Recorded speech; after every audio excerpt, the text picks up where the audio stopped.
On it, their monthly check from Social Security. But what if the check you expect never shows up? That's the problem 111 on your side viewer had. Tonight, Jane Miller discovers the reason.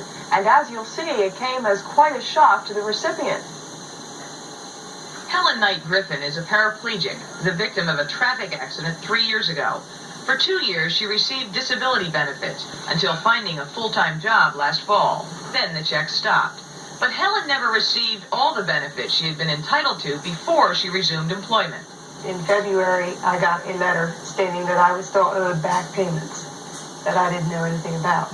Apparently, Social Security had not properly credited her previous earnings. The error, almost $1,200, to be mailed in early March. It wasn't.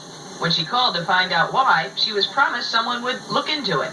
And he called me back a month later and said the reason I never received the check was because they had entered into the computer that I had died.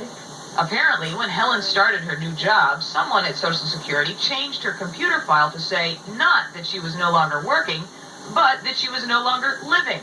She was again promised everything would be cleared up and a check mailed in 6 to 8 weeks. Even after they had straightened out the fact that I had died and reincarnated me, they said, you're going to get the check, and I still have yet to see it. Helen talked with supervisors in several different departments, even made a trip in person trying to get her problem resolved. We helped her cut through the red tape. And tonight, Helen's file has been corrected, her account updated and reviewed, and most important, she has her check. All of which leaves Helen with, well, mixed emotions. I mean, I don't like the fact that people can kill you off. I mean, if I could convince the people that I owe credit card money to that I was dead, it would be a lot easier, but... Happily, Helen has another way to pay those credit card bills.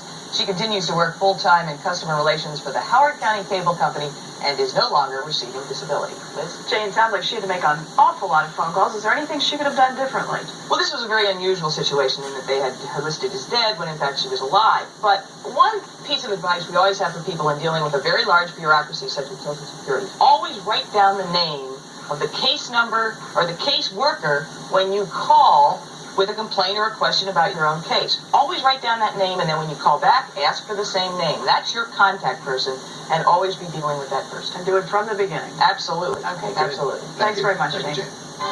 Tonight's